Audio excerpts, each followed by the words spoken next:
Stephen Strange. The Illuminati will see you now. We will see what kind of Doctor Strange you are. Marvel Studios' Doctor Strange. Yo, I hit the jeweler, got some goals. I sold a little weed, but I could never sell my soul. And when I'm in LA, you find me out in Lil Toke. Come a vocal with my ramen, I'ma need another bowl. Let's go. To quote a great philosopher, I have come here to chew bubblegum and kick ass. And I'm all out of bubblegum. welcome to another episode, if my count is correct here. This is episode 78 of the M&K Productions Podcast. Kristen, we are 2 episodes away from episode 80 and then 20 more from 100. Can you believe this? This is crazy. This is insane because when we film our 80th episode, we're going to be reviewing Top Gun Maverick. So that's a great way to celebrate 80th episodes. But now we're at 78. I am doing well, Mac. That's good. Once again, I am Mac and this is Kristen. We've already said hello. And we have a few updates before we get into today's show where we're talking about Doctor Strange and Multiverse of Madness. And I would like... How about the first piece of news? I think it's right that Kristen does it because she came up with the idea, and I said, you know what, you can be the head runner of it. So, Kristen, what did you do this past week? Well, what I decided to start us to do now, you can follow us on the Instagram page. You can follow both Mike and I on Twitter and our Instagram pages as well. But you can also now email us at the M&K Productions Podcast at gmail.com, as well as follow our TikTok page. We have a brand new page where we'll just update you all on like when we'll be posting new episodes of our show and maybe create some new form of content for us. But yeah, we are now on TikTok. I don't know how active we'll be on it, but we do have it. Yes. And it's Kristen. I don't use TikTok, but Kristen, she's well versed in it. So I said, you know what, Kristen, you can go and you can be the front runner of that. You can run the TikTok page. Just yeah, so we are on we're on the talk. Yep, and links, of course, will be in the description below. And we want to start a new thing since we have an email. If you want to email it, we want to try to do at the end of like episodes going forward. Besides like the box office reports, I want to do like a story time or like someone sends it. So like submit emails to the M&K Productions Gmail page, and we want to read them on air. Like, you have any funny theater stories or just anything that's going on in your life, we want to read it. And like, you know, it could be about a movie that you want to see upcoming, and you have like plans to go see it with people, or you have something that you want to share about your favorite theater going experience, worst theater going experience. Share it with us at our Gmail, and we want to read your story on air. We will, if you don't want to share any names, that's fine. We will just make it creative for you. And even maybe here's the other thing: if you write out a play, maybe Mac and I will be assigned as parts and we'll reenact it. We'll do a podcast, but our email is the M&K Productions Podcast at gmail.com. The link will be in the description below where you can send us an email and we can read it out on air. But you can just literally just say hi to us and we'll just go, hi. Yeah. But like I said, in today's episode, we're going over some film news. We're going to be talking about the new MCU Phase 4 movie, Doctor Strange and the Multiverse of Madness. And then we will be going over some box office report and what's coming up on the M&K upfront. But with all that said, Kristen, are you ready to go? Let's go. All right, let us get right into the news. Yay, news. This is CNN.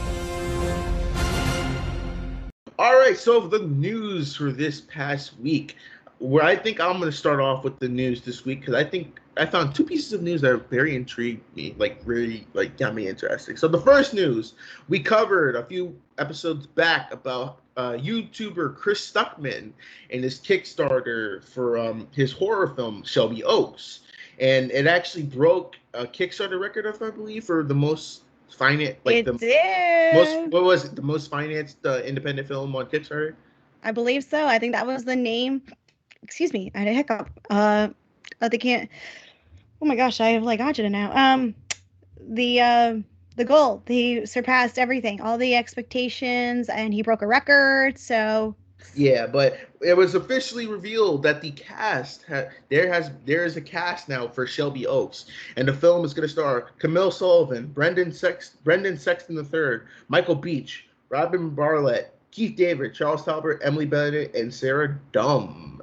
Of course, some of the big names, if you don't know, the main star of the film is Camille Sullivan, who plays Mia. Camille Sullivan is also known for her appearances in Rookie Blue, Da Vinci's Inquest, Intelligence, and Shattered.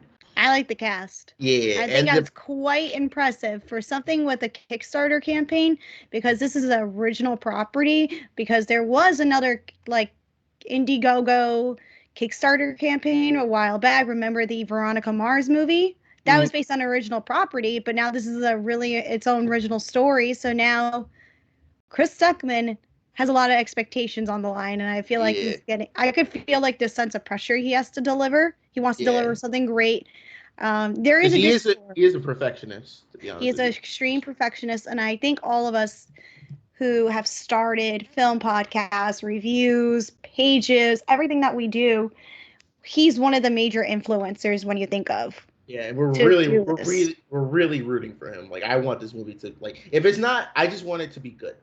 I just want it to be watchable and good. And I think he knows that from reviewing so many films over the last few years. He knows what he wants to deliver. He has a lot of inspiration. He says, like, he's now have contacts that he can reach out to get more opinions. He has worked with studios now. He has delivered himself a name for himself in the internet space and internet culture and film culture, so that he is so well respected and loved that there's a lot of writing on this. So I'm really looking forward to seeing this. Yeah, and the plot of Shelby Oaks follows Mia, who's played by Camille Sullivan, as she searches for her missing sister Riley, who was last seen with a group of paranormal investigators called the Paranormal Paranoids.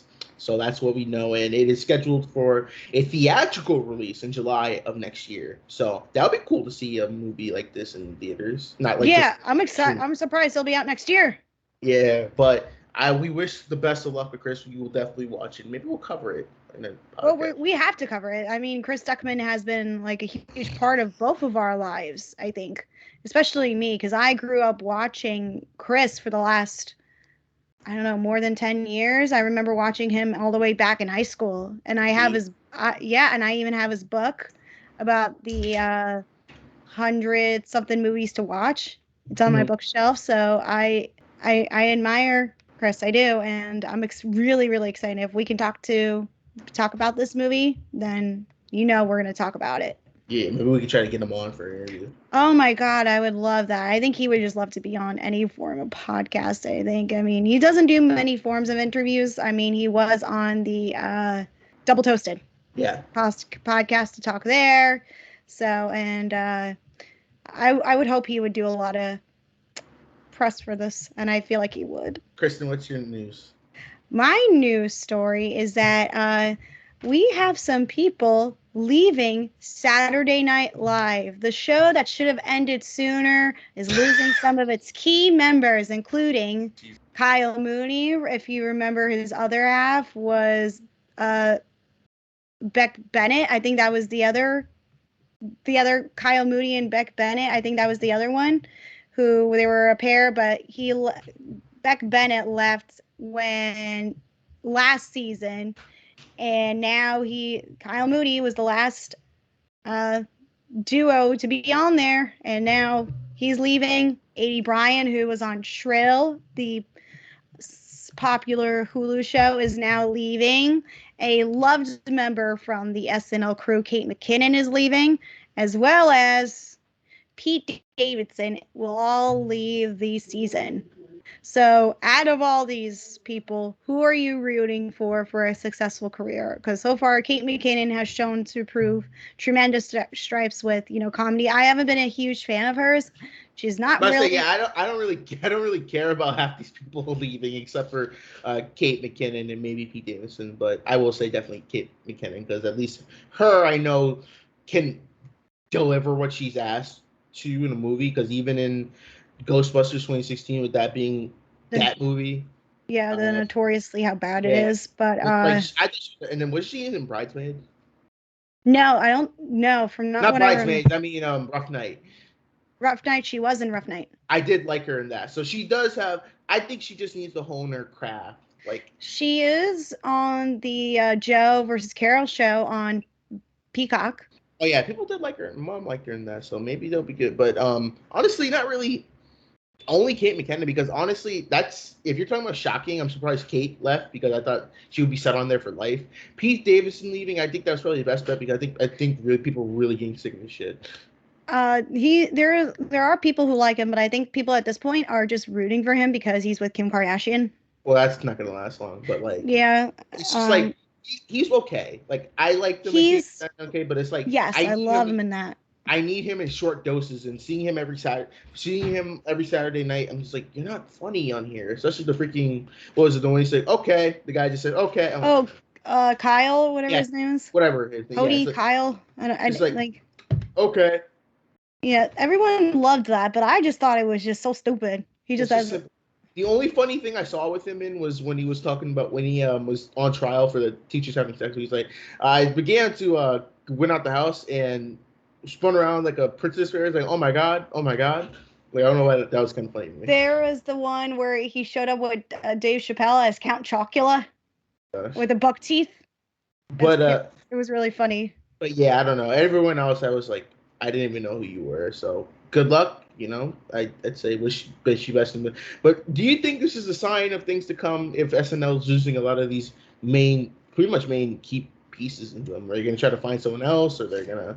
Well, they have to bring on new people each season since a lot of people do leave. I know, like last year, I think only Beck Bennett was the only one who left last year. Like I think, don't quote me on that, but I mean, it gives a shot for new people to come onto the show and potential new great comedians for the show. But as someone who's like really outgrown SNL and will only watch for select episodes, for select guests, I feel like don't you feel like it's time to end the show? No, because I think SNL is at a point where it's hit the status of like it being a mainstay show. Because like that's like you saying, should we cancel like a Real Housewives show or something? Because it's just such a staple of shows. So like you can not get rid of it. I say take a break to maybe retool, because I think SNL really does need like a retooling. Well, they do have time to retool their work and craft over the 4 months, because they don't really like come back into fruition until like the end of September. I don't know, but if this is things to come, then I think it may be time to get rid of it. Because it's like, I think a main problem I see with people when they don't like the modern SNL is that I've heard people say they think it's too political now with this humor, and then the humor's not funny. Because I know a lot of people stopped watching when Elon Musk was on there. That Elon Musk episode was something else. I know people. I didn't watch it. I just know people were not happy.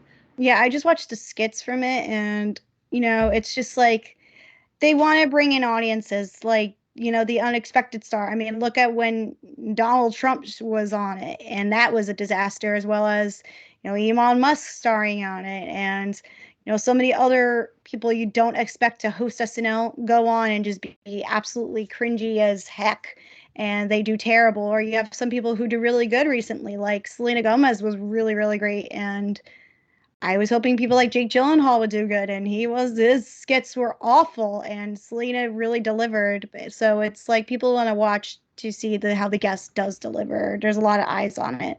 It's just like, how do you do, fellow kids? That's how I felt like sometimes when Jake Gyllenhaal showed up, trying to be hip and cool.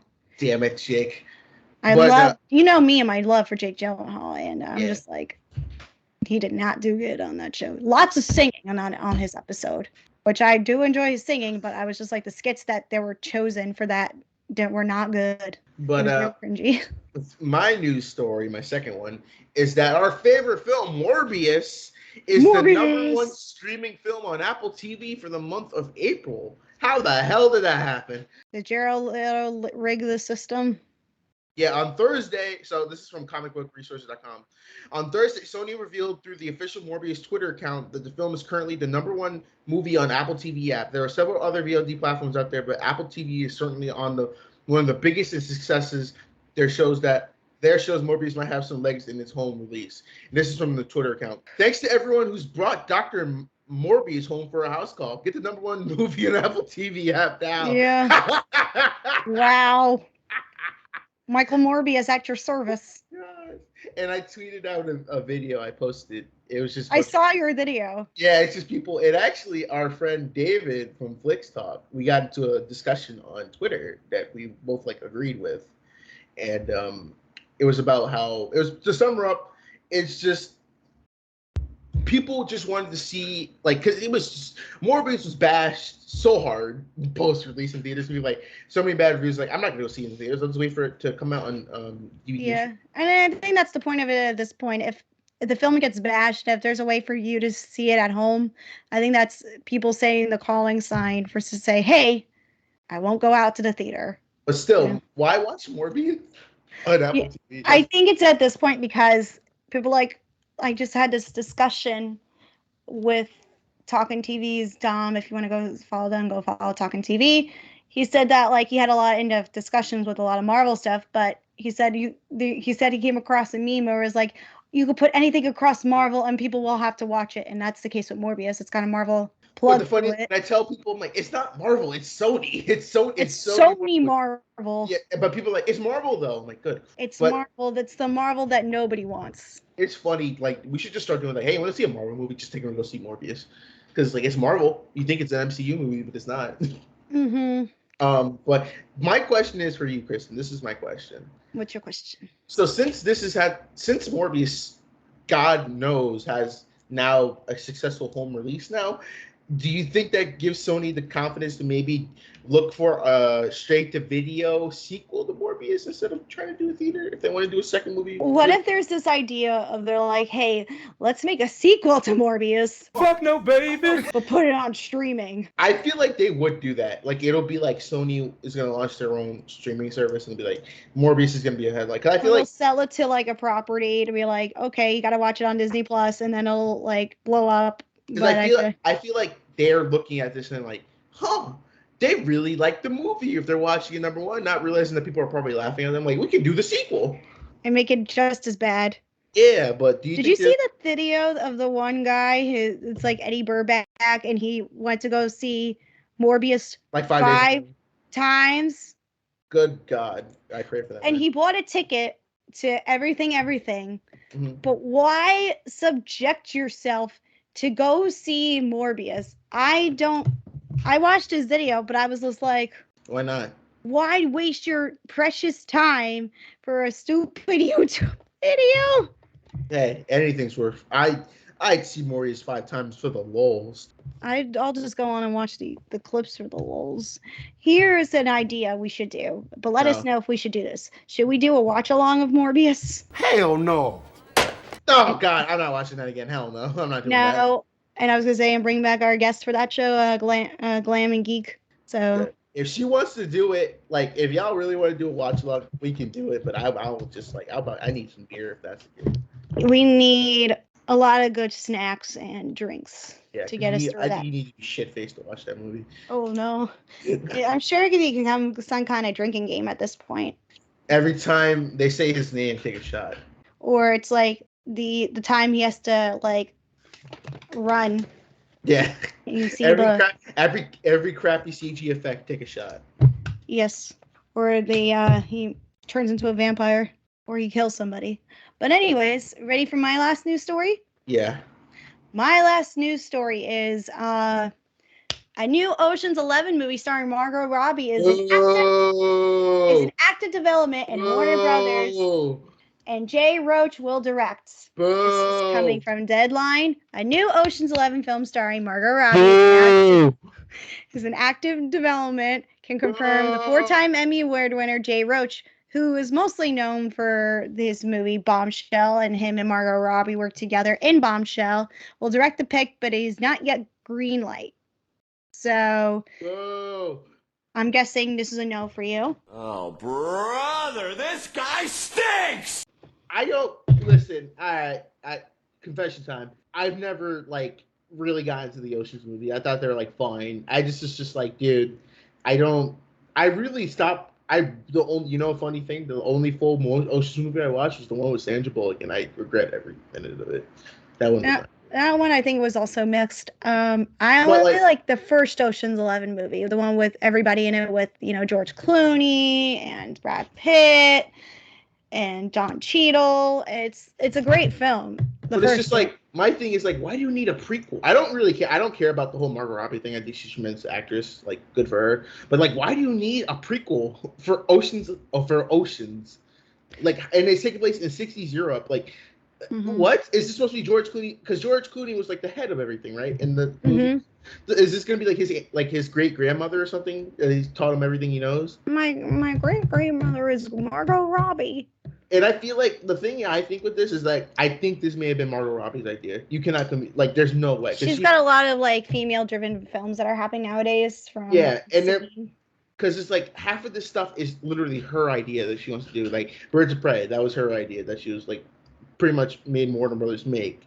Wasn't like Pirates, that was her idea to reboot it, or they just said we're gonna get you? They're gonna. I don't totally recall it was her idea, but Disney has this idea with her being at the center of it. Sad Johnny Depp is not returning, yes, but unfortunately, I don't think we'll ever see Johnny Depp return to that character. But we will one day. No, he's very sad about it. He says he felt Disney portrayed him with the whole Amber Heard scandal stuff. So, I mean, anyways, we're going to get some kind of new reboot prequel with Margot Robbie and Jay Roach.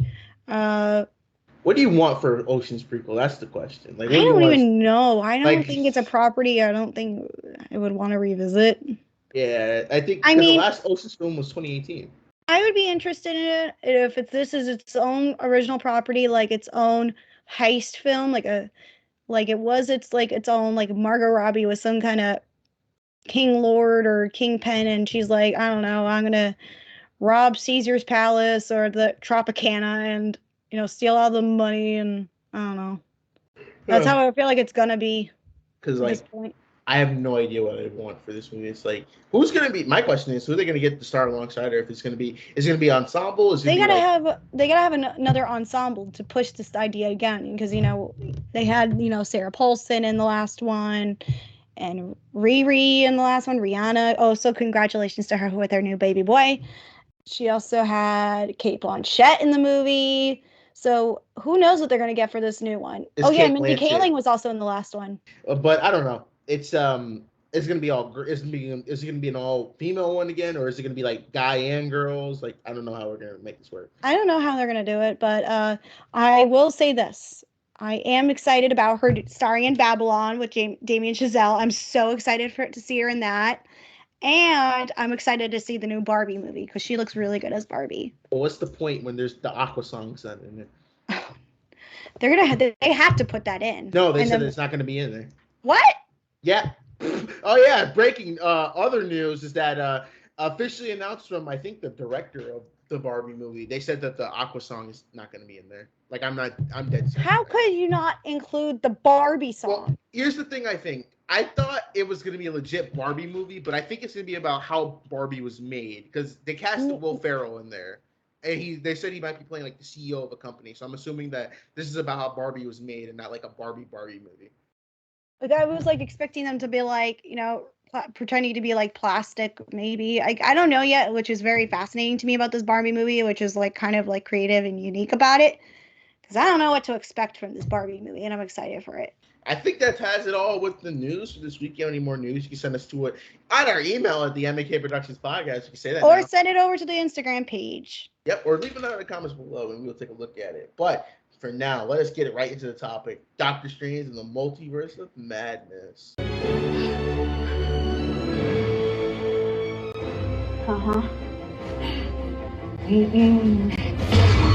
All right, so the topic, we're going to be doing a quick review, non-spoiler, by the way, of the new Doctor Strange movie, Doctor Strange and the Multiverse of Madness, which is the 28th film of the damn MCU. Good Christ.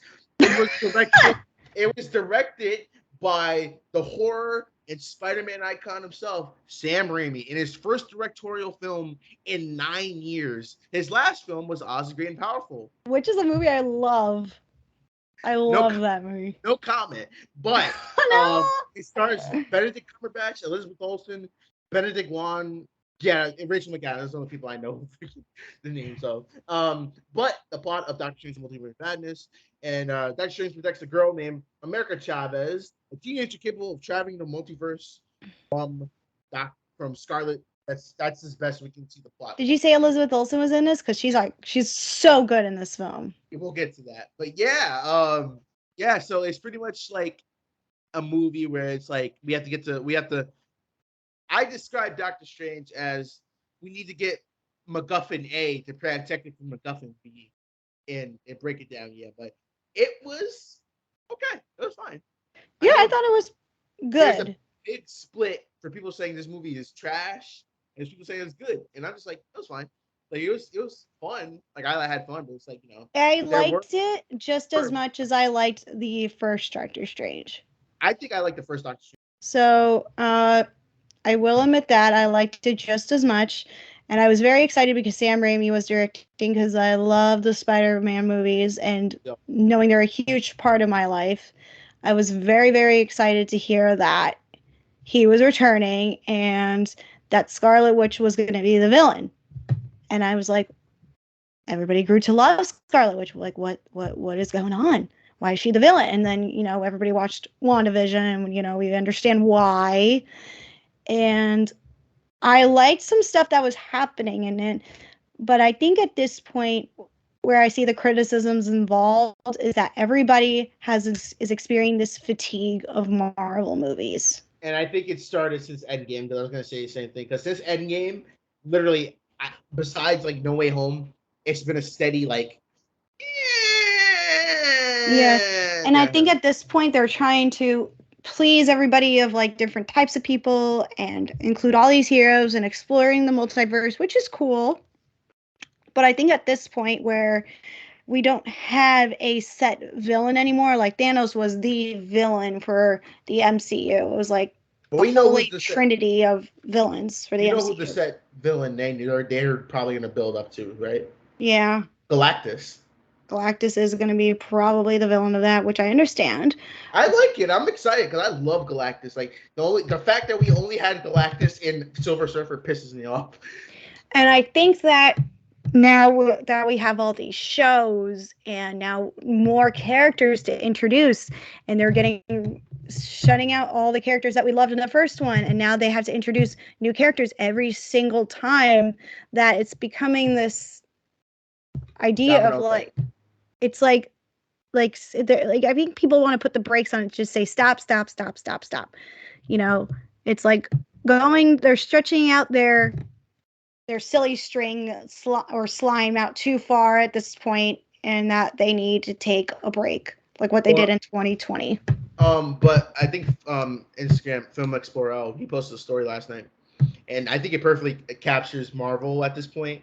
It says Marvel has been caring about quantity over quality, and I kind of do. Exactly. And I agree to that too. They're very pushing. It's like the TV show, because all right, let's face it. Let me douse some cold water, and I'm not saying the Marvel TV series are bad. It's just the problem is they start off well, but the endings are always not that well done. I think the only the series that I really enjoyed the most were the Hawkeye and WandaVision. Like, the other shows, including recently Moon Knight, they were underwhelming with their endings. Even Loki's even the Loki series felt kind of underwhelming. I like the Loki series, but the ending was kind of, it was subpar. Well, you know what they can do? Put it back on Netflix and let people have free reign. I think as soon as they left Netflix, that's when everything started to go downhill with the TV show. All right. Well, now the thing is with now all those shows are on Netflix, they don't have that deal anymore because it's under that Marvel umbrella. Now they're developing that Daredevil series because now they're going to incorporate. People are scared. Yeah, most people are excited that this will explore the new territory of Daredevil. Well, the thing is that they got the writer from WandaVision instead of the person who wrote season 3 and wanted to come back. So they just said, "Hey, go screw yourself." We're not. Yeah, which sucks. So that's why people are scared. We're like, wait, what? Why didn't you get people who already? Why didn't they put the two of them together and work together? Well, it's either my way or the highway. So at this point, you want to go argue with Kevin Feige? Yeah, I mean, Kevin Feige at this point has, runs everything. I think at this point, since he makes all the decisions at this point, I feel like it's just he has this big vision, but I don't think it's always executed well, and that he just wants to put out as many as much, like what we just said, as much as he can, especially like knowing what characters pop up. Like there's at least 6 new characters that were introduced to this new and one of them is it's not a spoiler, but American Chavez, who's getting her own series, like that's going to come out soon. But then there's also like 5 other heroes, including a hero that was so beloved that was returned. And you probably know which one I'm talking about. We're not going to spoil who shows up, but there's multiple heroes that if you've seen it, you know. That's all we're going to say. Yeah, if you see who we're referring to, you're going to know. But caring about them and making sure they have their own universe and having their own story, and then having their own adventures. It's not like the continuation of like Doctor Strange is going to return, and I would love to see another Doctor Strange movie. I would love to see that, but knowing that's not in the cards yet, we got all these other heroes that they're introducing, and I just feel like, why don't we stick with the heroes that we've grown to love over the last like 10 or something years? We love these heroes, and now that they're going to explore this multiverse, we want to see them in this new element and not have to introduce so many of these new characters. I feel like that's the overwhelming part of it all. Anyway, Doctor Strange was an okay movie, but for the first, this was the first movie to incorporate horror elements, and I'm going to say they were a bit underwhelming. I wanted a full-on blown like horror. Actually, when they first announced Multiverse of Madness, I was specifically told this is going to be a horror movie, and I felt that's what I felt too. Played against, it made me feel like a dirty dog. I think, given the fact that the Marvel brand is at this point a very family friendly, that's the word, property, you have to make sure everybody can see it, But there's enough horror in it, I think, that satisfies some people. I know I wanted a little bit more, but I enjoyed most of the horror elements. I get what they were doing. I 100% get it. And that really creased me out when, this is not a spoiler, but Wanda, you can see it in the videos, and now at this point in the film, she comes out like of a puddle or like a gong, like it's like a very The Ring and vibes, where she's like crawling backwards and she's almost deformed getting out of there. And I thought that was really well done to get the scare factor in it. Like if my 7-year-old self saw that, I would have been freaked out. So there is some good stuff that happened. So doing what they could, it worked to a degree. But I understand that this wanting to be a pure horror film, it's not pure horror. I think the most bodily horror elements are at the very end of the film, and I won't spoil what happens at the end of the film. If you see it, then you know what I mean. Did you think of the special effects were scary enough, or at least the physical elements were scary enough? A little bit, but it's like I wanted more. Yeah, I think that's what a lot of people wanted, was a little bit more of that touch factor of Sam Raimi. But even though I do see it in the elements of it, there's just enough of it, though, to get it through. But let's talk performances. Standout performance in this. We all know the standout performance. And that is Wanda. There's only Elizabeth Olsen. She was like... She was great. Good. She was great. So I loved her in this universe and this character of Wanda. I think the last 5 minutes of her character get to be like really sad at that point, and we can't say what happens because we don't want to spoil for you all. And there's just something that's very empowering about her character, and now she just, I understand where she creates this chaos, and we've grown to grow Wanda to be such a fascinating and complex character. It's interesting to see how her character pulls off in the end. But what did you think of Benedict Cumberbatch? He was good. He's good. I think I can't see anyone else's Doctor Strange. I feel like he fits it perfectly for this. He does perfectly. He was fine because he kind of did. It was more about a character study for him in this one than it was in the first one. And I like the fact that he has some interesting ties to this whole multiverse with his character of Rachel McAdams.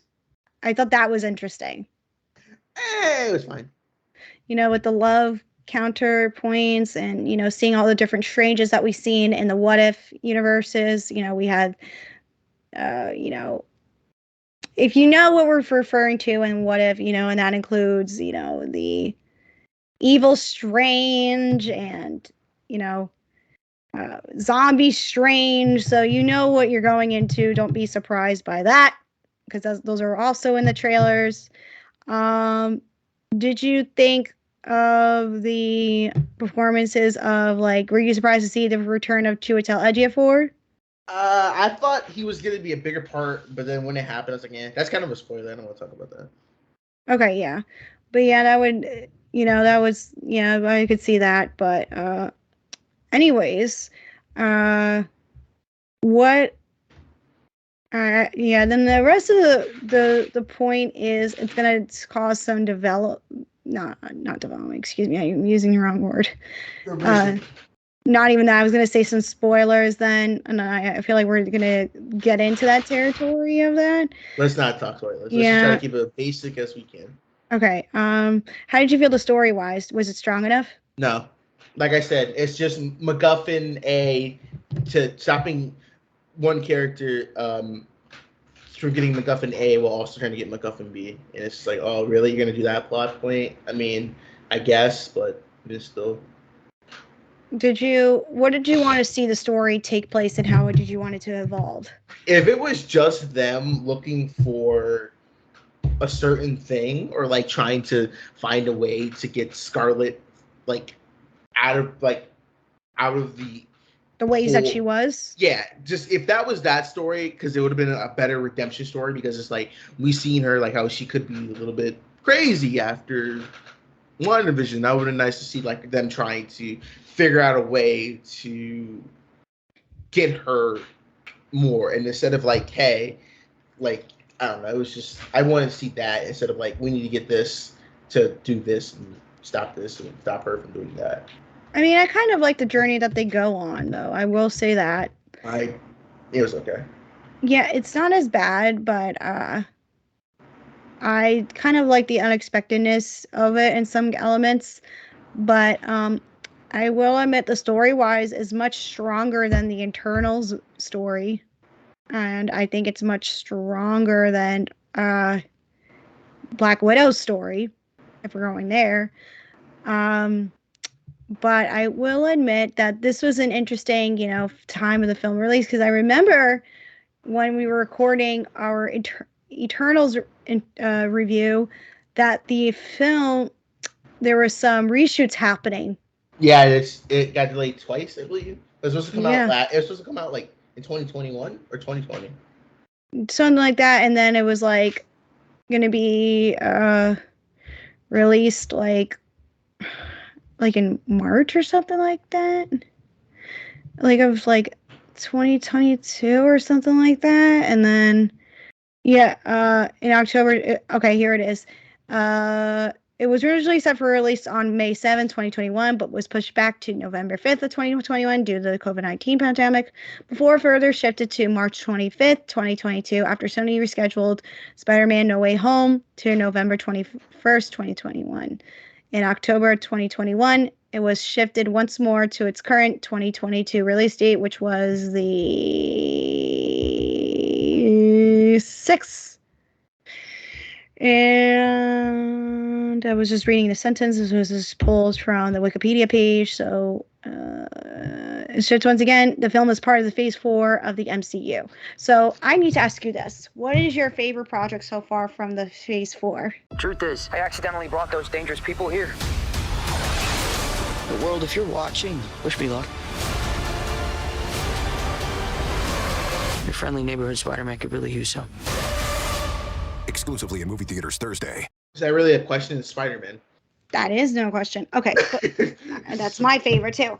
And I feel like that's a majority of people's favorite. That's the problem with Phase 4. It's besides Spider-Man, none of them are yo, I'm down for that. It's like it's been Black Widow. No one was like, too Everyone late. was so what if about Black Widow. Too late. Then like the shows were fine, but it's mostly the movies people would watch. Eternals was Yeah, Eternals was just god awful. It was just Spider-Man. Anyone just cared about Spider-Man. Like that's really it. Yeah. So and then now we got Thor: Love and Thunder coming up. That is going to be interesting to see because I don't know how people are going to react to that. The positive reactions have been great so far, but then that's what the positive reactions were also for Doctor Strange. Yeah, I think a lot of eyes are going to be set on Natalie Portman's character with her return. That's the only thing I'm not happy about.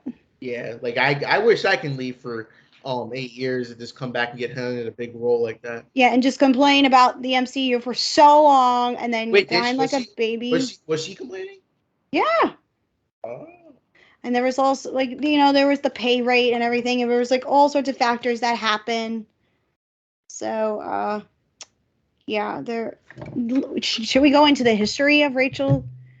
Oh, not Rachel. I just saw Rachel McAdams on the poster for Doctor Strange. No, let's not do that. We'll save that for Thor. Thor Ragnarok. We'll go over the Natalie Portman. We'll do that another.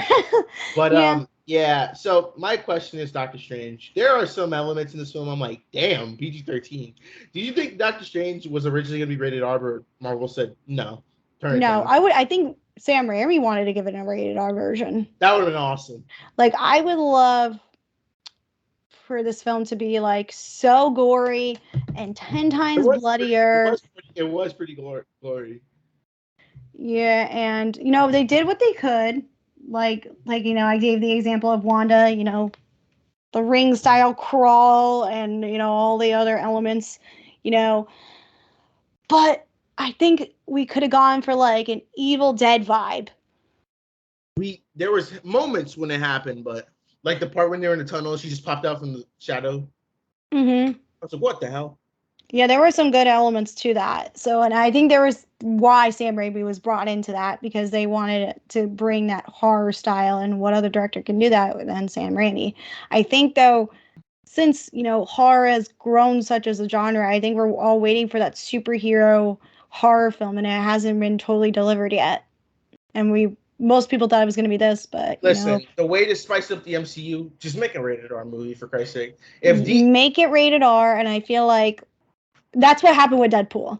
They made it so comical, and it was Fox too, by the way. Yeah, that's true. And then it's like horror elements and stuff, not horror elements, but there was gore factor to Deadpool's character that they were able to pull it off, and I think Marvel's very scared to touch that. And I think at this point it would make enough money because people would go and see it. But the problem is they ride on a lot of property of that merchandise for the dolls and the lunch boxes and the water bottles and all that, T-shirts and all their junk. But yeah, Marvel, you need to get your stuff together because DC's catching up.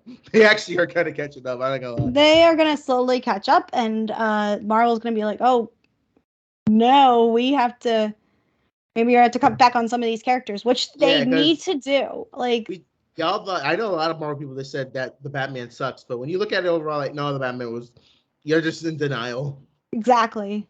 And Black Adam's probably gonna make a lot of money, even if it's not good. It's okay. It's The Rock, so it's gonna make him a bunch of money. Aquaman 2, I don't know, probably make maybe a little bit under $1 billion, but they'll still make a lot of money because Jason Momoa. But and then The Flash, we're gonna see The Flash. People are now, I think, are going to be skeptical about seeing The Flash. I will be too, because due to Ezra Miller. Well, they wanted to probably just see Michael Keaton as Batman. Yeah, I'm just not looking forward to. That's the only film I'm just because I just don't support Ezra Miller at this point. But yeah, get your shit together, Marvel. Come on. Doctor Strange 2 was okay, but I think the reshoots and just I don't know, it just felt it wasn't big like I thought it was gonna be. They were saying this is gonna change the MCU, and it felt like another. That's the problem with a lot of Phase 4 stuff. Every one of these adventures seems self-contained and not really affecting the overall. The element. Yeah. In the end. Yeah, because the only one I can really think the only one I really think of is just Spider-Man. Yeah. It did introduce the multiverse. It did. It But did. it's just like, I don't know. It's just this one. It's like I feel like they tried to make it matter, but in reality, I don't think it really mattered. They have so many projects in the work. It's kind of ridiculous now at like what they are doing. Oh, but you can't wait for She-Hulk and that Oh, terrifying show. That movie, ladies and The gentlemen, show. is coming The show. out on my birthday, August 12th, 17th. 17th. I'm like, that show looks horrifying. I'm not watching that. There was a lot of people said, "Oh, it looks so cringy," because you know what it looks like? It looks like a romantic comedy of like girl trying to find love, but she's a big green ugly Hulk. Honestly, Not to be ugly. I honest- shouldn't say ugly, but No, she's not ugly. she's like I shouldn't say call her ugly. She actually looks good. That's the thing. I'm like, you know how many guys who've been like, I don't care if she's green. I'm risking it all. Yeah, they're like, they like, it's so different with its tone that I'm like It's just- not That expecting it. CGI looks terrible. It does not look good. It For looks- a she lot looks- of other Marvel properties It's getting- in the past. It does not look good. It's at the uncanny valley with her because like when you see her walking through the trailer, I'm like, she doesn't look like she's there. And even I don't like the poster for it either. no, and even the Mark Ruffalo CGI looks terrible. And I guess this is what happens when you get TV quality CGI instead of movie quality CGI. Yeah, it's. I'm not looking forward to that series. I'm not either. Oh yeah, but back to Doctor Strange. I guess there's nothing really a lot other to say. I guess like I said, it was fine. I know that people they say they hated it, but I didn't hate it. I thought it was fun. Like, I've seen it twice now, so. Would I rewatch it? Probably not. Do I think that they should have cut off a little bit for the runtime? Yeah, about maybe 30 minutes. I don't think there's no way this should have been 2 hours.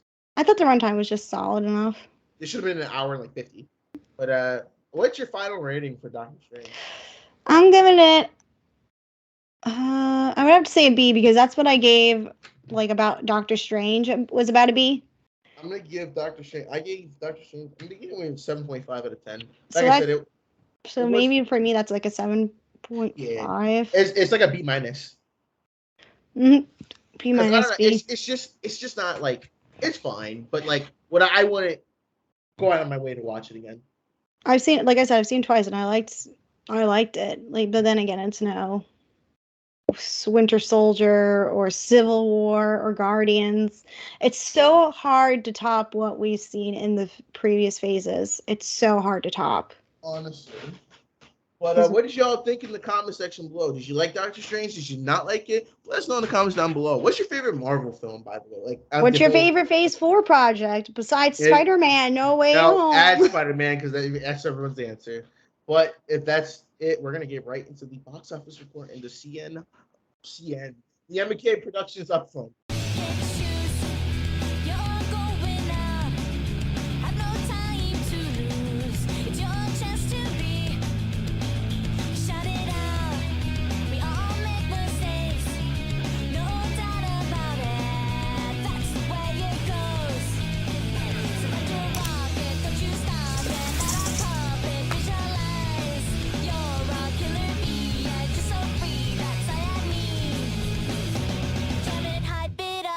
All right, so the box office reports for the past weekend of May 13th to the 15th.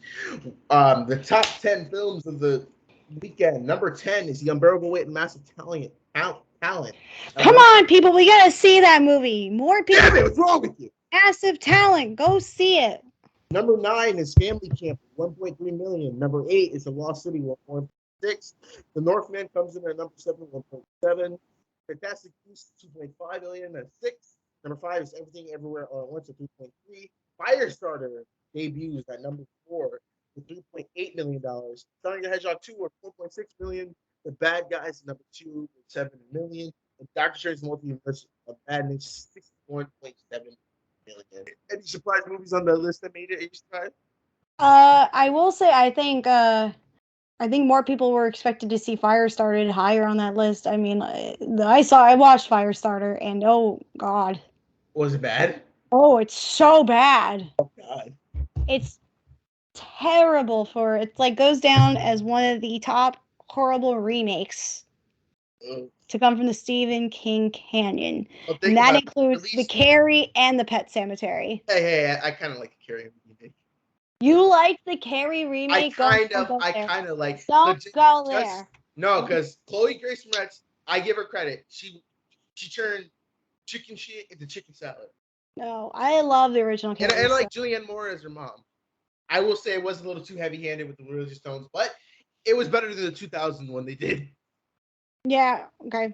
Well, they're both bad. So anyway, But I think about it, Firestarter did release on Paramount Plus Peacock.